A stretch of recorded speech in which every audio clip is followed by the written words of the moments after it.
How to manipulate and control people. Discover hidden influence in every interaction. What if everything you thought about human nature was a comforting illusion? What if the need to be loved is weaker than the quiet power of self-respect? In this video, we uncover the raw truth behind the masks we wear, the fears that drive us, and the systems that silently shape our choices. Drawing from Machiavellian insight in modern psychology, we go beyond manipulation to explore something deeper, how awareness transforms control into clarity. If you've ever felt disillusioned by others or lost in your own expectations, this journey will offer something more than answers. It offers awakening. Stay until the end. What you'll discover may not only change the way you see others, but the way you return to yourself. The raw truth about human nature. Most people go through life under the comforting illusion that humans are rational, consistent, and fundamentally good. But what if this belief is the very thing that blinds us to the reality that controls us? Machiavelli dared to strip away these illusions. He did not describe humanity as it should be, but as it truly is. His observations were unsettling because they forced us to confront what we often deny, that much of human behavior is driven not by virtue, but by fear, desire, and self-interest. People do not always choose what is noble or fair. They often choose what benefits them. Now, what eases discomfort or what protects their image. And perhaps the hardest truth to accept is this: a person who deceives often finds more followers than one who is honest but inconvenient. This is not a judgment, but an invitation to clarity. When we stop expecting people to act according to ideal standards and start seeing them as they are, we free ourselves from constant disappointment. But there is another layer beneath this raw truth. We are not only the ones being deceived, we are also the ones deceiving. We perform roles to gain approval, mask vulnerability, or avoid rejection. The face we show the world is not always the one we show ourselves. And the deeper pain lies not in being betrayed by others, but in betraying our own nature just to feel safe or accepted. Machiavelli's power was not in inventing cruelty, but in illuminating the terrain of human interaction without moral disguise. If you feel disillusioned, it means you are waking up. If you see clearly now how people protect their interests, even at the cost of truth or kindness, it means your inner vision is sharpening. This is not a call to become cynical. It is a call to become conscious. Healing begins when we stop asking why others failed to meet our expectations and begin asking what those expectations were built upon. Were they shaped by childhood hopes, romanticized beliefs, or a refusal to see pain as part of the human experience? Understanding human nature as it is does not make you colder. It makes you wiser. It allows you to love with boundaries, trust with awareness, and forgive without forgetting. Most importantly, it reconnects you with yourself, the self that no longer needs to perform, to prove, or to pretend. And in that space of quiet clarity, healing begins not as a reaction, but as a return. Love or fear, who truly holds the reins? For centuries, philosophers have debated the foundation of true power. Is it better to be loved or feared? Machiavelli offered a reply that still unsettles many. If one cannot be both, it is safer to be feared than loved. At first glance, this seems cold, even cruel. But beneath this provocation lies a piercing insight into how human attachment functions. Love, while beautiful and desired, is fragile. It relies on feelings, circumstances, and mutual goodwill. But fear operates on something more stable: consequence. People are often quick to declare loyalty when things are easy, when their needs are met, when being close to you benefits them. But when supporting you becomes inconvenient, many disappear. Love fades in discomfort. Fear, however, remains when it is tied to consistent and predictable consequences. The truth is not that people are heartless, but that they are wired to prioritize survival. Machiavelli did not scorn this tendency, he simply named it. But let us not take this insight as a reason to dominate or control others through fear. That is a path to isolation. Instead, it offers a deeper understanding of why our expectations in relationships are often unmet. You may have given your all in love and received betrayal in return. You may have trusted a friend only to be abandoned when you needed them most. It hurts not because love is weak, but because we placed it on a pedestal that could not hold its weight. Healing begins when we stop blaming others for leaving and begin seeing the dynamics at play. Were they truly acting out of love or out of convenience? Was their loyalty grounded in principle or comfort? When fear is used with awareness, not cruelty, it becomes something else: boundaries. Boundaries are what protect us from becoming victims of our own idealism. They are the quiet strength that says, I choose to love, but not at the cost of my self-respect. Fear is not always loud. Sometimes it is the calm awareness that certain behaviors have consequences. It is not punishment, but clarity. It teaches others how to treat us, not because we threaten them, but because we value ourselves enough to walk away if we are not valued in return. Love without boundaries is not noble. It is unsustainable. And fear without compassion is not leadership. It is tyranny. The balance lies not in choosing one over the other, but in understanding how each plays a role in healthy human dynamics. Love connects. Fear stabilizes. One reaches the heart, the other anchors the structure. Machiavelli's lesson does not have to turn you into someone hard or unfeeling. It can instead awaken a wiser, deeper love, one that sees people clearly and chooses connection with full awareness. When you stop trying to be endlessly pleasing and instead become quietly firm in your values, you shift. You are no longer seeking control through fear or validation through love. You are simply whole, and in that wholeness, you hold the reins of your own life. The art of steering perception and reputation. Everyone sees what you appear to be. Few experience what you truly are. This single line from Machiavelli reveals one of the most enduring and unsettling truths of human behavior, that we are judged not by our intentions or inner essence, but by the image we project and the results we produce. People rarely look beneath the surface unless they are forced to, and so perception becomes reality in the minds of others. The world rewards visibility, not necessarily virtue. A person who knows how to manage their image can often surpass someone of greater substance. In the workplace, the one who speaks confidently is often trusted more than the one who works quietly. In relationships, the partner who offers dramatic gestures may be perceived as more loving than the one who shows quiet, consistent care. This gap between image and truth is not just a flaw in society. It is a mirror of how our minds operate. Machiavelli did not teach people to become hypocrites. He simply explained that success often belongs to those who understand how others think. If people respond to appearances, then mastering appearance becomes a form of intelligence. But here lies the danger: when we overinvest in shaping perception, we may begin to lose touch with who we really are.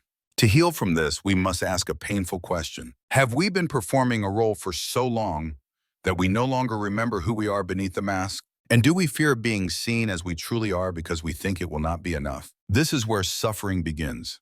Not in how others see us, but in how deeply we doubt ourselves when the world rewards our persona more than our truth. Healing does not mean rejecting all image management. It means aligning the outer expression with the inner reality. It means choosing to be seen not as flawless, but as honest. It means recognizing that you may lose applause, but you gain something far more lasting: self-respect.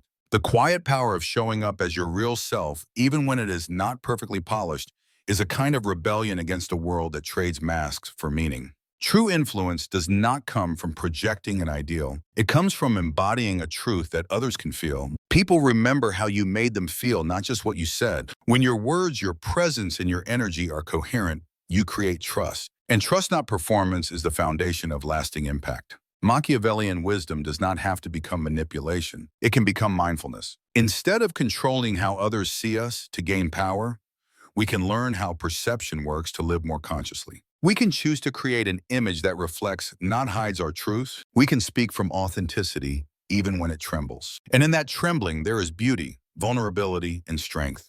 The power machine tools no one taught you. Behind every structure of influence lies a set of tools, not weapons in the traditional sense, but psychological strategies that shape behavior, direct perception, and manage outcomes. Machiavelli did not just expose the hidden mechanics of power. He provided a detailed toolkit for those who wish to master it. But these tools, while effective, are rarely neutral. They reflect the intent of the person who wields them. One of the most subtle yet powerful tools is strategic generosity. People remember who gave them something they needed when they needed it most. But the key is visibility. Quiet generosity often goes unnoticed. Visible, memorable generosity creates a bond of obligation. In modern terms, it is not enough to do good. People must know you did it, and yet the danger is clear. When giving becomes a tool, it risks becoming manipulation. Another tool is controlled mercy. Machiavelli understood that half measures create resentment. Either reconcile fully or remove the threat completely. While harsh, this principle teaches clarity. Lingering tensions destroy trust. Resolution, even if painful, creates clean lines. It is a reminder that peace cannot exist where uncertainty dominates. Then there is the manufactured crisis. Crisis reshapes what is acceptable. In fear and confusion, people tolerate what they would otherwise reject. This tool, though controversial, is used everywhere. In politics and business, even in personal relationships. The wise do not create chaos, but they do recognize when disruption creates an opening for transformation. Strategic alliances are another pillar. Influence expands when you become the gateway others must pass through, not by hoarding power, but by becoming indispensable. When people rely on you to access what they want, you hold silent leverage. You do not need to force them. You simply become the bridge they cannot bypass. Finally, predictive consistency. People trust those whose actions align with their promises. When your behavior becomes reliably effective, others begin to follow, not because they must, but because they believe. This consistency builds reputation, and reputation, once established, becomes its own source of power. But here is the deeper truth. These tools are not inherently dark. Their impact depends on why and how they are used. The same technique used to control can also be used to protect, support, and lead. A crisis can be used to gain control or to rally people toward needed change. Mercy can silence dissent or it can restore dignity. The difference lies in intention. To live consciously is to examine your own toolbox. Are you using influence to elevate or to dominate? Are your boundaries rooted in love or fear? Are you offering support to truly serve or to ensure loyalty? These are not easy questions, but they are necessary if we want power to mean more than control. True mastery does not come from manipulating people into submission. It comes from understanding what moves them and choosing to lead with integrity. The tools are ancient. The question is timeless. What kind of leader do you want to become? Digital age Machiavelli. When power speaks without words. In the digital age, power has evolved. It no longer wears a crown or issues commands from a throne. Today, influence hides behind algorithms, curated personas, and the invisible architecture of systems that shape our lives. Machiavelli wrote for princes and rulers, but his principles apply even more sharply now, when control has become subtle, psychological, and nearly undetectable. Modern power does not demand obedience. It engineers consent. It creates environments where people believe they are choosing freely, while their choices have been quietly pre-shaped. This is not conspiracy, but structure. It is how platforms guide behavior, how media selects narratives, and how organizations define success. The most effective manipulation does not force you. It makes you believe you arrived at the conclusion on your own. The modern Machiavellian does not need to lie. They only need to emphasize certain truths, delay others, and create emotional context that steer decisions. They ask questions that plant doubts. They frame choices to make one option seem inevitable, and they present half-complete stories as if they are whole. The skill lies not in domination, but in subtle orchestration.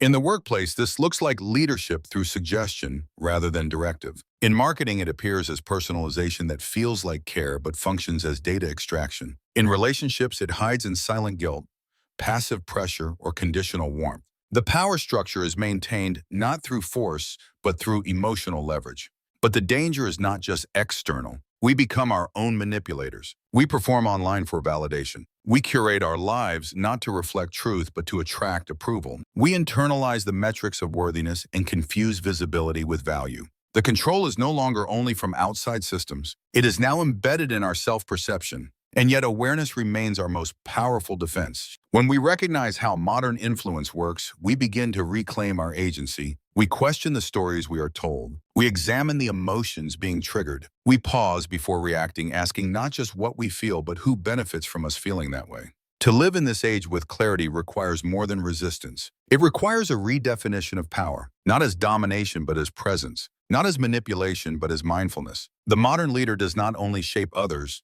they remain deeply rooted in themselves. They do not chase control. They embody stability. Machiavelli might not have imagined social media or artificial intelligence, but he understood people. He knew that power flows where perception is shaped and emotion is stirred. The question now is not how to escape power, but how to hold it with integrity and how to recognize it in its silent forms. Transformation of perception from defensive living to conscious awakening. There comes a point in every journey where awareness begins to shift. At first, we use perception as a shield. We observe people carefully. We analyze behaviors.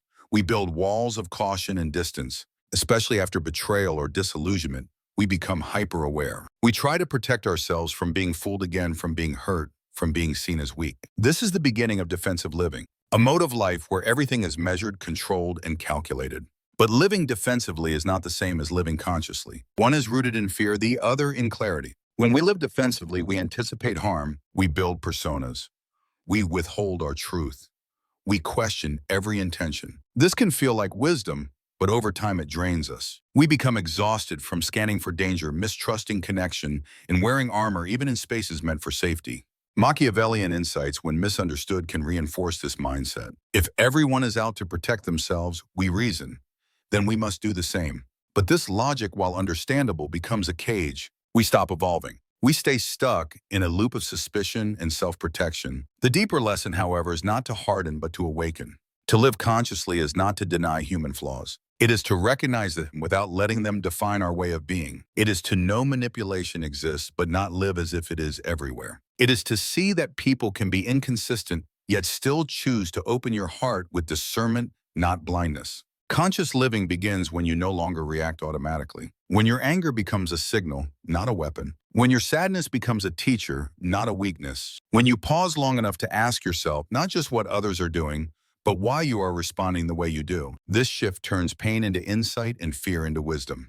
The transition from defensive to conscious living is subtle but powerful. It means moving from survival to presence, from reacting to responding, from suspicion to grounded awareness, and perhaps most importantly, from protecting your heart at all costs to learning how to hold it gently even when it hurts. This is not easy. There is risk in softening. There is vulnerability in showing up without all the shields. But there is also power in knowing you can face whatever comes, not because you control it, but because you have anchored yourself in truth.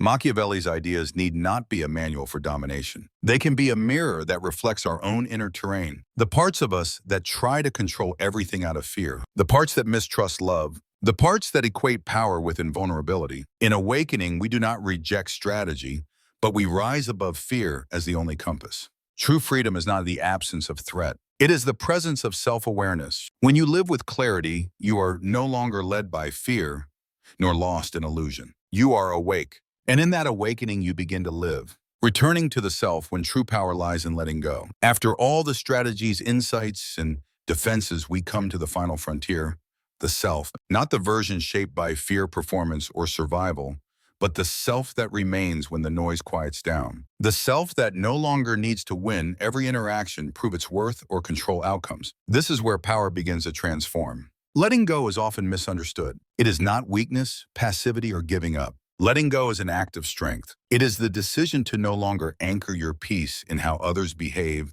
or how the world responds. It is choosing presence over performance, truth over control, and clarity over illusion. Real power is not found in the ability to dominate others, but in the capacity to remain grounded while everything around you shifts.